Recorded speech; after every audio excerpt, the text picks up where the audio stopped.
Hello everyone, आज चाहिँ हामी मैट्रिक्स एडिसन र सबट्र्याक्सन चाहिँ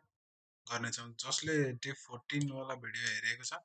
त्यसलाई चाहिँ सजिलो हुन्छ, किनभने मैट्रिक्स फर्मेटमा कसरी लैजाने त्यो पनि जान्नुपर्ने हुन्छ। त्यही भएको हुनाले पहिला मैट्रिक्स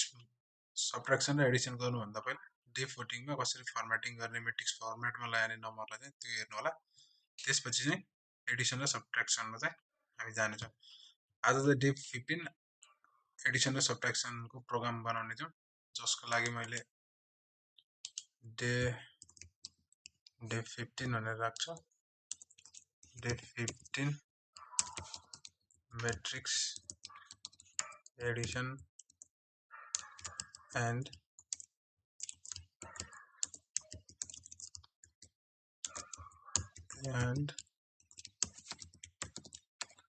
सबट्र्याक्सन भनेर क्लास क्रिएट गरेँ। मेन मेथड लेखौँ। ओके, मैले डे 14 बाटै कपी गरेँ। ओके, डे 14 बाटै मैले कपी गरेर यता राखेँ किनभने छिटो हुन्छ, भिडियो लामो हुँदैन नि त, त्यही भएर। ओके, हामीले चाहिँ पहिला चाहिँ के गरेछौँ, फर्मेटिङ गरेछौँ। इनपुटबाट नम्बर 9वटा नम्बर लिएर त्यसलाई चाहिँ फर्मेटिङ गरेका थियौँ। यहाँ एडिसन गर्नको लागि हामीले नम 1 चाहिँ 3टा बनाउनु पर्छ। 2टा नम्बर एडिसन गर्ने नम 2 एउटा भयो इजिकल टु न्यू इन्टिजर 3/3 को मैट्रिक्समा। ओके, र आउटपुटको लागि आउटपुट देखाउनको लागि नम 3 इजिकल टु न्यू इन्टिजर 3/3 को। ओके, 3टा नम्बर भयो। अब enter the system, enter the नयाँ नम्बरको साटो मैले enter the first matrix number हैन, फर्स्ट मैट्रिक्स नम्बर चाहिँ यहाँ इन्टर गर्दा। सेकेन्ड मैट्रिक्सको लागि चाहिँ फेरि के गर्नुपर्छ, यही कोड कपी गरेँ मैले। यही कोड कपी गरेर मैले यहाँ राख्दिएँ, जसमा चाहिँ सेम नै भएको हुनाले मैले कपी पेस्ट गरेँ। Enter the second matrix number, second matrix number चाहिँ इन्टर हुन्छ। ओके, यसलाई यतिकै रन गरेर रन गरौँ। 1 2 3 4 5 6 7 8 9 सेकेन्ड पनि प्रिन्ट हुन्छ। 1 2 3 6 7 8 9 दुईटै नम्बर मैट्रिक्स फर्मेटमा आएको छ। अब यो दुईटा फर्स्ट मैट्रिक्स र सेकेन्ड मैट्रिक्सलाई हामीले के गर्नुपर्छ, प्रिन्ट एडिसन गर्नु पर्यो नि त। त्यसको लागि अब हामीले एडिसन भन्ने एउटा मेथड क्रिएट गर्छौँ। क्लास त्यसको क्लास चाहिँ हामीले के राख्ने भन्दाखेरि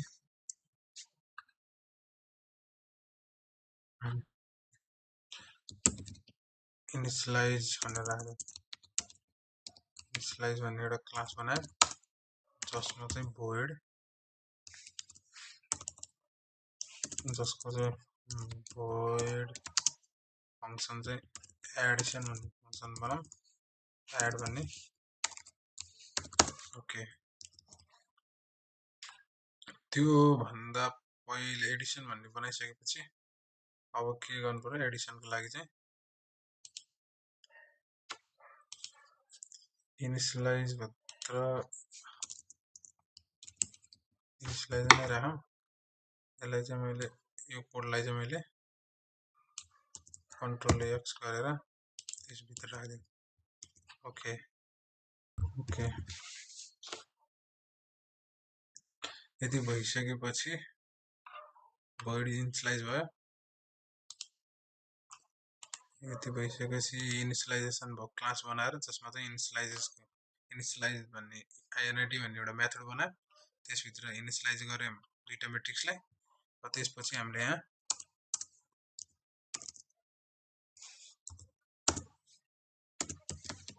void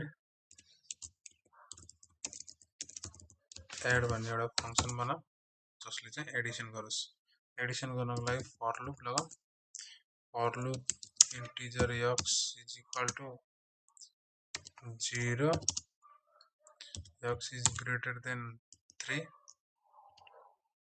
x plus plus okay फेरि अर्को फर लुप लगाऊ y को लागि y is equal to 0 y is greater than 3 y plus plus okay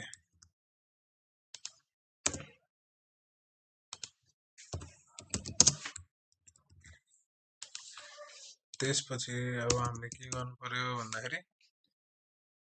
Edison को लागि num 3 भन्ने दिनु पर्यो is equal to num 1 x y plus num x y okay यहाँ पनि num x y हुन्छ x y okay red person किन आइरहेछ भने यसलाई इनिशियलाइज चाहिँ माथि नै गर्नुपर्छ एकदम माथि नै इनिशियलाइज गरिदिनु कन्ट्रोल एक्स इनिशियलाइज गरिदिनु त ए यहाँ हैन यहाँ यति भएपछि num 1 र num 2 ओके अब एडिसन भयो एडिसन भइसकेपछि अब यसलाई चाहिँ प्रिन्ट गराउनु पर्यो प्रिन्ट गराउनलाई के गर्नु भन्दाखेरि साउट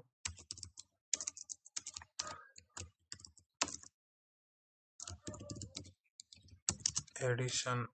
of two matrices addition of two matrix चाहिँ हाम्रो फेरि फर लुप लगाऊ यही फर लुपले लगाउने यही फर लुपले कपी गरिदिन्छु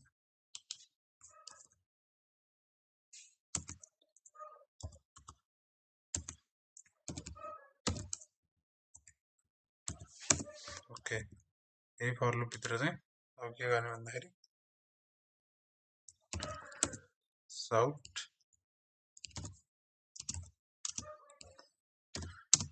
कन्क्याटिनेट गरौँ केलाई हामीले num 3 लाई num 3 को x र y ओके यति भएपछि हाम्रो प्रिन्ट हुनेछ एडिसन चाहिँ दुईटा मैट्रिक्स एडिसन हुन्छ स्टप एन्ड रिटर्न गरौँ दुईटा मैट्रिक्स चेक गरौँ एकचोटी डाइरेक्ट टर्मिनेट भएको छ किनभने पहिले यहाँ माथि लेखेकै छैन इनिशियलाइजेसन भित्रको डट पहिला आइएनआरटी फंक्सन लगाऊ इनिशियलाइजेसन भित्रको डट हाम्रो के भन्ने छ एड भन्ने छ ओके अब रन गरौँ फर्स्ट मैट्रिक्स हान्नु भने 1 2 3 4 5 6 7 8 9 okay second matrix 1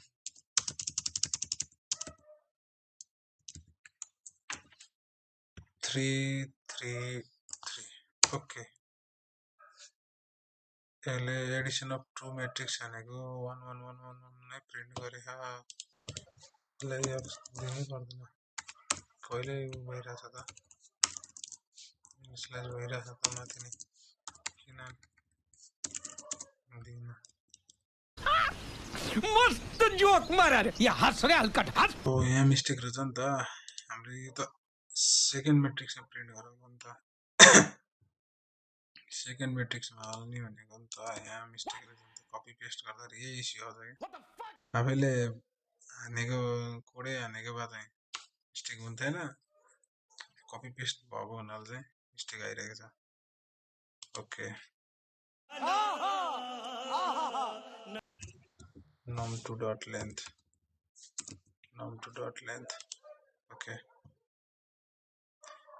enter the second matrix यो भयो num2 dot length 2 master भएको छ ओके अब रन गरौँ 1 2 3 4 5 6 7 8 9 ओके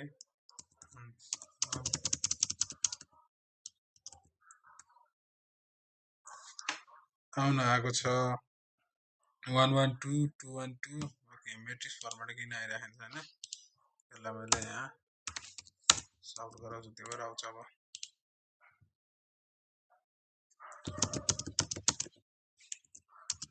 6 7 8 9 ओके आन्सर आयो एडिसन अफ टु मेट्रिक्स भनेको 1 + 1 2 2 + 1 3 3 + 1 4 2 4 2 3 4 5 6 7 8 9 10 ओके एडिसन भयो अब सब्ट्र्याक्सनको लागि पनि सेम प्रोसेस हो मैले यसलाई नै कपी गर्छु कपी गर्दा इस्यु आउँछ आउनु त हैन ओहो सरी कपी गर्दा इस्यु चाहिँ आउँछ कहाँ इस्यु आउँछ त्यो चाहिँ हेरेर चाहिँ थाहा पाउनु पर्ने हुन्छ एडिसनको ठाउँमा मैले सब्ट्र्याक्सन भनेर राख्दिम यहाँ चाहिँ माइनस भनेर राख्दिए यसमा चाहिँ खासै इस्यु आउँदैन माइनस मात्र चेन्ज गर्ने हो TRSCT आयो भने सब्ट्र्याक्सन ओके अब यसलाई रन गरौँ enter the first matrix 9 okay first matrix आयो ओके ओहो फेरि यहाँ इनिसियलाइज गर्ने बिर्सेछु त सब्ट्र्याक्सन पनि त दिनु पर्यो नि त ओके फेरि रन गरौँ एकचोटि 1 2 3 4 5 6 7 8 9 ओके एडिसन भनेको के हो 2 3 4 5 6 ने अघि भनिसक्यो अब सब्ट्र्याक्सन भनेको के हुन्छ भने 1 - 1 भनेको 0 2 - 1 भनेको 1 3 - 1 भनेको 2 4 - 1 भनेको 3 5 - 1 भनेको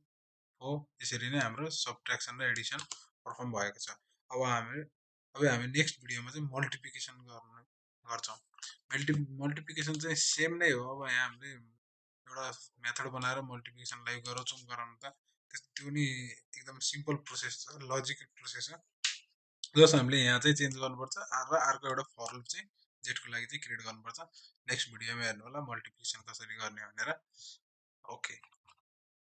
तर यो डे 15 को मैट्रिक्स एडिसन र सब्ट्र्याक्सनको लागि हाम्रो डे 14 को क्लास चाहिँ हेर्नु होला जहाँ कि हामीले मैट्रिक्स फर्मेट चाहिँ कसरी गर्छौँ त्यो चाहिँ मोस्ट इम्पोर्टेन्ट छ त्यसपछि बल्ल हामीले मैट्रिक्स मल्टिप्लिकेसन एन्ड सब्ट्र्याक्सन हामीले गर्छौँ यदि यो डे 14 क्लास हेरेको छैन भने एकचोटि जसरी नै हेरेर गरेर आउनु होला किनभने डे 15 मा हामीले पुरै टाइप हानेको छैन कि कपी पेस्ट गरेको हुनाले चाहिँ फर्स्ट भिडियो धेरै लामो हुँदैन नि त त्यही भएको हुनाले चाहिँ कपी पेस्ट गरेको नत्र प्रोसेस एउटै नै हो ओके आजको लागि यति नै थ्याङ्क यू